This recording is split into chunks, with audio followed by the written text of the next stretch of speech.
Anderson Espinoza, who was in the Red Sox system, got traded to the Padres, of course, in the Drew Pomeranz deal during 2016.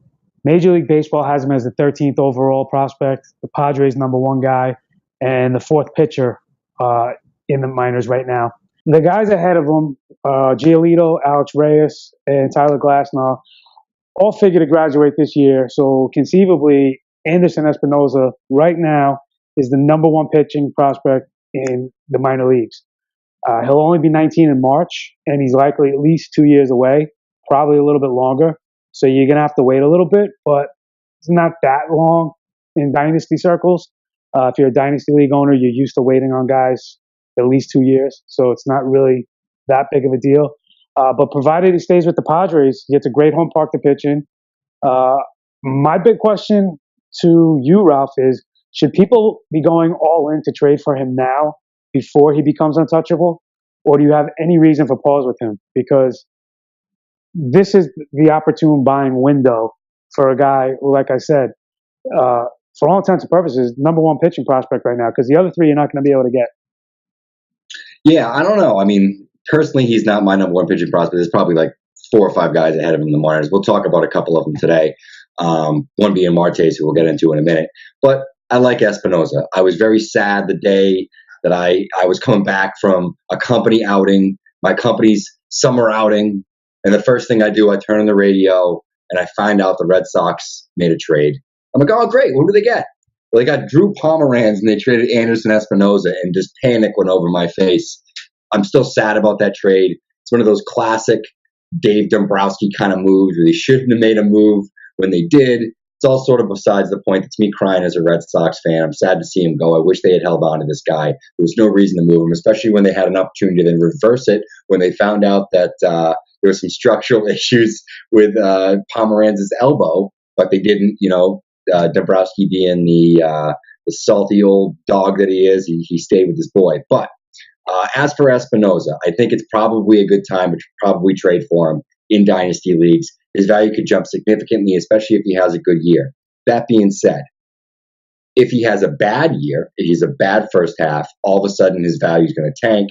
That's the risk with pitching prospects, especially with lower minors pitching prospects. In terms of the stuff, it's unbelievable. There's probably no other pitcher in the minors that can necessarily match his curveball, fastball mix. Just the overall stuff. It's nasty. It sort of jumps out of his hand.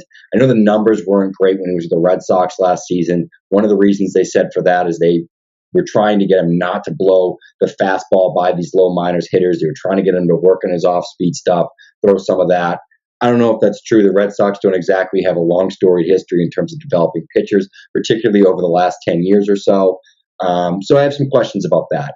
In terms of the raw package, the upside's probably higher than anybody. I mean, he probably has the highest upside of any pitcher in the minors. He's still very risky, though. And I think I want to throw that out there. I mean, go there, go onto YouTube, watch the scouting videos, all that sort of stuff.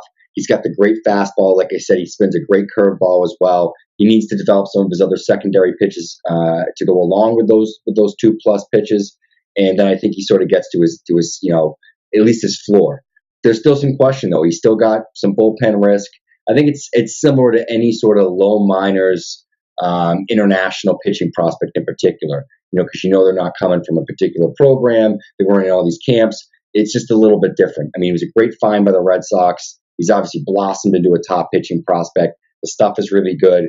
But there's some questions as to, what Espinoza is. And if you jump in with Espinoza, you do trade for him, understand there is going to be some risk and there is going to be some heartache. There's going to be some peaks and valleys with a guy like that.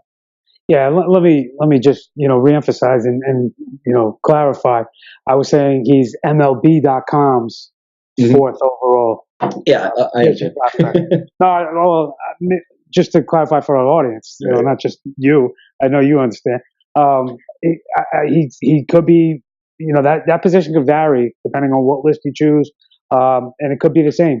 So my point is the 3 guys ahead of him are likely to move on to the majors this year, which will leave him moving up to the top spot. So before he actually hits that top spot, you might get some people that are still willing to deal him, especially given on the time it's going to take him to you know mature into the majors. With all that being said, and my biggest question was if you had any pause for concern, because even if he gets off to a slow start this season, as you mentioned, it doesn't necessarily mean it's a bad thing. He's still young enough, and he's going to be well underage for whatever level he's at. I'm assuming he's going to be in Double A this season. Uh, if he does get off to a slow start, it doesn't mean he's done or he's been exposed. It just means he's got to figure it out. And if he's got the pedigree that we think he does, then he will figure it out. So, maybe that buying window becomes a little bit, opens up a little bit wider if he gets off to a bad start. But I think the point is, now's the time. If you're interested in Espinoza, now's the time to start figuring out a way to try to get him on your roster. Don't overpay for him yet, because there are still some question marks and everything like that. But ace stud pitchers of this caliber, of this mold, don't come along uh, that often. And if you have an opportunity to get a guy like this right now, you might have to strike. Is the picture I'm trying to paint for you out there? I don't know if Ralph would dispute that or not. You got any other final things on Espinoza? No, I mean, I think you hit the nail on the head right there. He's a high upside, low minors arm, and he's probably the highest low upside minors arm. I mean, you heard all the Pedro Martinez comps when he was in the system from Pedro himself as well. So that builds up your value quite a bit. He was a Red Sox guy, so he's well known for a low minors pitching prospect, and he's got all the ability in the world. So we'll see if he learns how to pitch.